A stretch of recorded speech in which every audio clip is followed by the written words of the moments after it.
Hola chicos, ¿cómo están? ¿Todo bien? Ah, me imagino que sí. Apuesto que los has visto.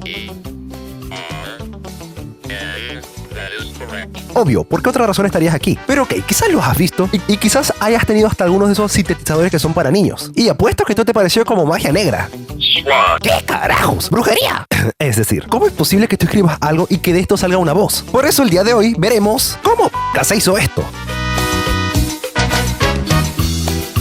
A los años 80, apenas comenzaba el internet, los VHS, Michael Jackson estaba de moda, el cubo Rubik, los videojuegos se veían así y Venezuela apuntaba a ser una superpotencia mundial. Ah, qué recuerdos, era así de pequeño. Pero también era muy popular un juguete, que más que juguete era un mini computador que por arte de magia deletreaba y decía todo lo que escribías. Esta va para Juan. Y todo esto en una voz robótica muy ochentera, siendo para muchos este juguete el primer contacto que tuvieron con algún sintetizador de voz en su vida. Pero tienes que saber que todo esto realmente era una ilusión, porque este juguete te engañó mucho más que tu ex, ya que realmente no era ningún sintetizador de voz. O sea, uno de verdad, porque este solamente podía almacenar hasta 200 palabras pregrabadas. Es decir, esto no podía sintetizar cualquier palabra que escribieras o lo que sea. Si la palabra estaba mal escrita o agregabas una nueva palabra, el juguete directamente sacaba un error. ¿Y cómo funcionaba esto? Pues es algo realmente muy simple. Pues simplemente cada letra y cada palabra ya tiene una grabación sintetizada de voz pregrabada en el almacenamiento interno del juguete. Algo muy parecido a cómo se guardaba la información en las calculadoras de ese entonces. Y pues para cada grabación se le colocaba un código. ¿Y qué crees? Este código era la misma combinación de teclas para cada palabra que escribías. Es decir, más bien internamente ocurría algo parecido a esto. Sí, yo también me quedé así cuando me enteré de esto. Yo pensaba que era algo mucho más complejo. Pero esto no quiere decir que no existan sintetizadores verdaderos, que realmente puedan sintetizar cualquier palabra, sílaba, letra o esto.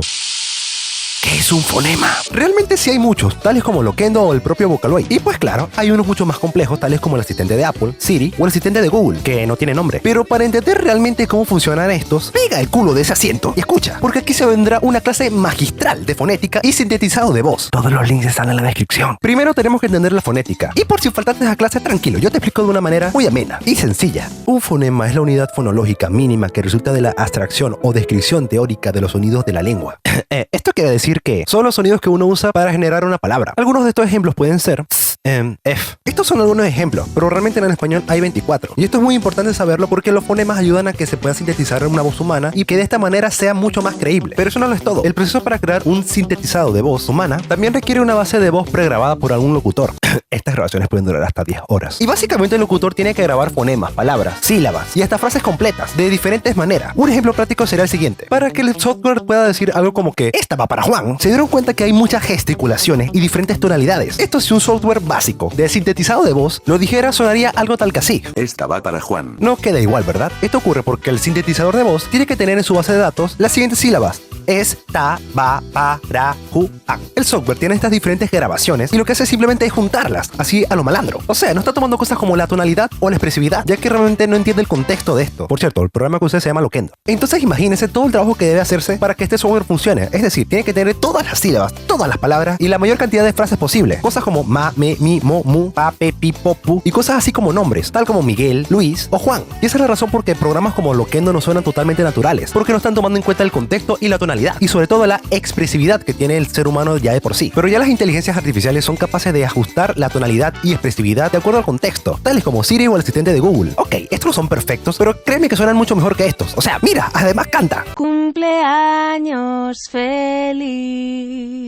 Pero estos ya son sintetizadores de voces muy complejos. Y bueno, me tomé la libertad de leer cómo funcionan, y el culo me quedó así de chato por leer tanto. Pero creo que está bien resumido así. De todas formas, si le interesa saber cómo funciona Siri por dentro, puedes decírmelo en los comentarios. Estaré leyéndolos. También te recuerdo que te puedes suscribir, dejar tu like y comentar, o sea, si quieres. Ok, ya continúo. Pero bueno, hay muchos softwares que son capaces de sintetizar voces. Creo que quizás el más conocido puede ser el software que le da voz a Stephen Hawking, ya que este software es muy ingenioso, porque hay que recordar que Stephen Hawking tenía una enfermedad que lo dejó totalmente inmovilizado. Por esto la empresa Intel se encargó de diseñar un software y hardware que funcione mediante pequeños gestos en sus mejillas y ojos. Es decir, con un sensor de movimiento en sus ojos, Stephen Hawking era capaz de mover con un puntero de ratón en Windows 7 un programa donde este iba escribiendo letra por letra hasta que saliera una posible palabra, y dependiendo de esta palabra posiblemente iba a salir otra, y así se iba a formar un pequeño contexto, y así dependiendo del contexto se podría completar las oraciones. Realmente algo muy parecido al autocorrector que todos tenemos en nuestros teléfonos, pero en el año 97. Pero bueno, nada, creo que ya he hablado mucha paz el día de hoy. Esto fue todo por mi parte, no olvides suscribirte, darle like y bueno, nada, chao chao. Sigo aquí esperando tu llamada.